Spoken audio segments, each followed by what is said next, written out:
hosts and co-hosts on the show come and go and have come and gone. And this 20-year anniversary is a really good example of how many people have come and gone that have been associated with the show.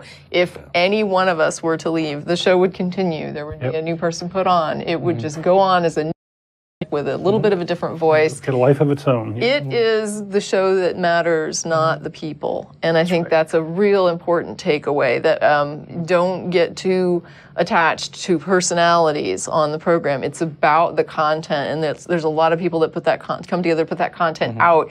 It is not about personalities, and it should never be that, and I hope it never becomes that. And I actually get disappointed when some people kind of receive it in that way. A little too fan conscious. Yeah. You're not a big fan of fans.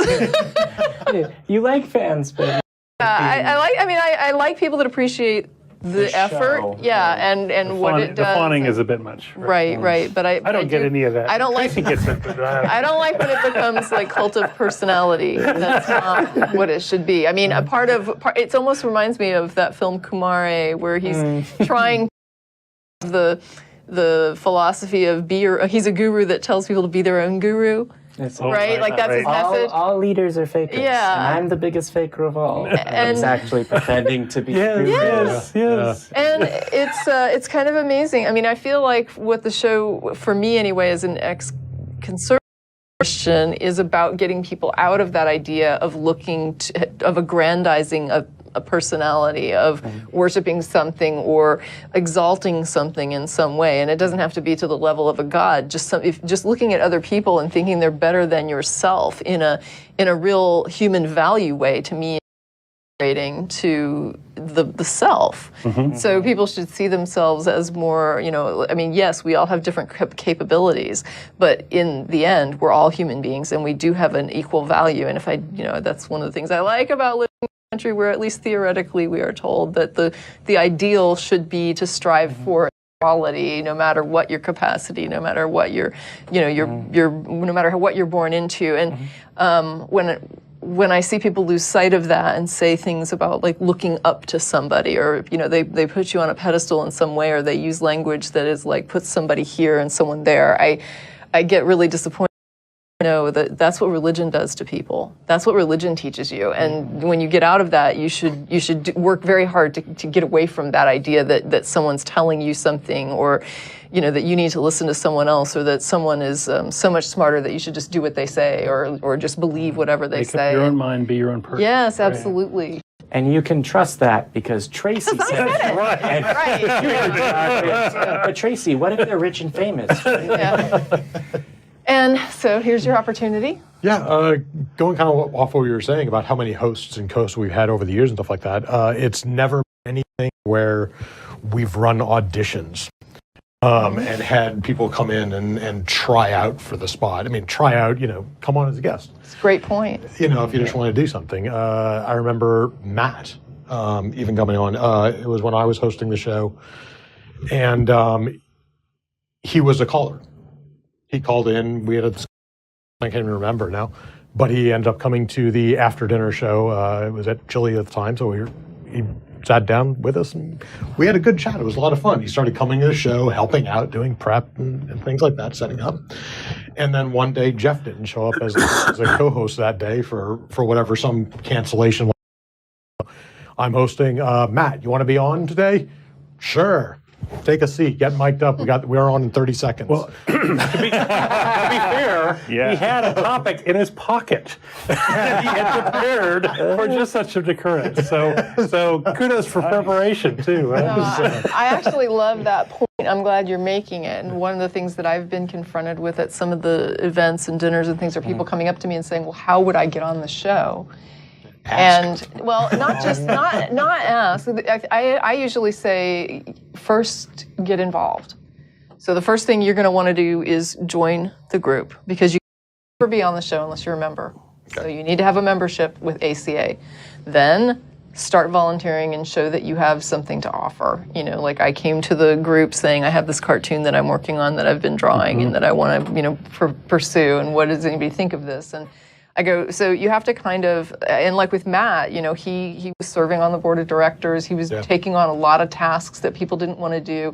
I think a lot of people see this idea of, you know, Matt as this person that was hosting the show, and he's this big atheist name, and they don't get the behind the scenes of all the years that he worked so hard as a volunteer, putting in hours, not just doing the show before anybody knew what it was, but also being on the board and even serving as president for several years, I think it was. And that entailed, like I say, taking on a lot of tasks that no one else wanted to do. I mean, we have like several people usually on the board that work very hard to for a larger group that we don't get a lot of support from the larger group. I mean, it's the people that are involved in the board, it's a lot of work. And they do a lot of that. And I think sometimes people don't understand that Matt just didn't step on to a host role on a streaming show that had like a lot of a big, you know, audience. He worked super hard. Let me add to that. One of the other ways that Matt has paid his dues, and a lot of folks in this room have done so also, but to him to a larger extent, is he's done just a huge amount of online debating with folks and this interaction, and you become very practiced over time, and you hear the arguments, and you know how to kind of lead these arguments to a success. And I think that he has really paid his dues there. I know Tracie, you and Denis and a lot of the other folks have done a lot in that respect.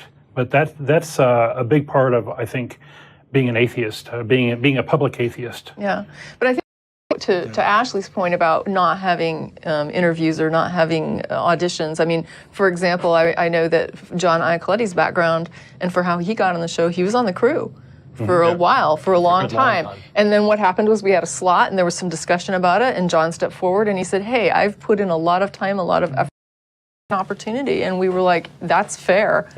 You know, give the man an opportunity, and so now he co-hosts. And he's a sweetheart. So, but the point is, it's not just about stepping in and saying, I would like to be in front of the camera and do the show. It's like I think people don't see it because it's that invisible part. But everybody up here is putting in hours, has put in hours, has devoted themselves, has worked, has manned booths at Pride Fest, has, you know, and like done all these things to serve in ACA for a long time, not just standing here doing the hosting or the co-hosting. I had to climb that wheeled ladder in the studio and point the light 10 minutes until it's shown on Just Stage just right. Quite a bit of an art to that. Yeah. Before they said, you know, sure, you want surprisingly, Anybody that thinks that you just come in, say, hi, I'm, you know, Jane or Joe or whoever, you know, and I'm just going to sit in the seat. And it's like, no, you have to show the dedication that other people have shown to get into the.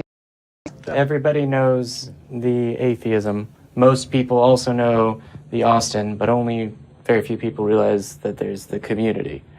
And that's what this is. It is, and it's work. And so, Denis, here's your opportunity. Well, what surprises me is the depth of that we have on the listeners or viewers. They'll come out with, you made me feel less alone. You know, I thought I was the only atheist, and then I saw your program. And it's like, whoa, we're it's like, should I feel responsible for something?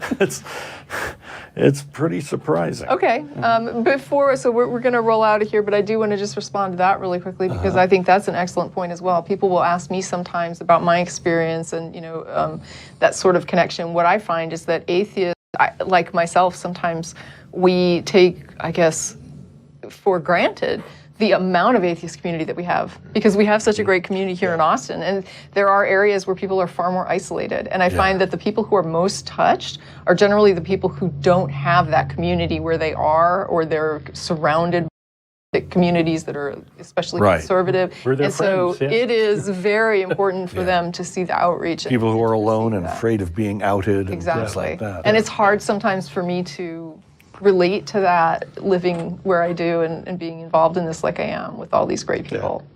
All right, so everybody that's up here, I want to thank all the people that were up here previously that aren't here a now. handful of I folks want that couldn't to make it thank today, the unfortunately. crew, and I want to thank Audience. the audience and the viewers and just everybody involved with the success of this program. We are just so grateful and humbled, I think, for where we've come in the last 20 years. It's just been an awesome ride from beginning to end. Thanks to all the people that had the idea, the inception of the program, to actually even start this so many years ago. It's amazing.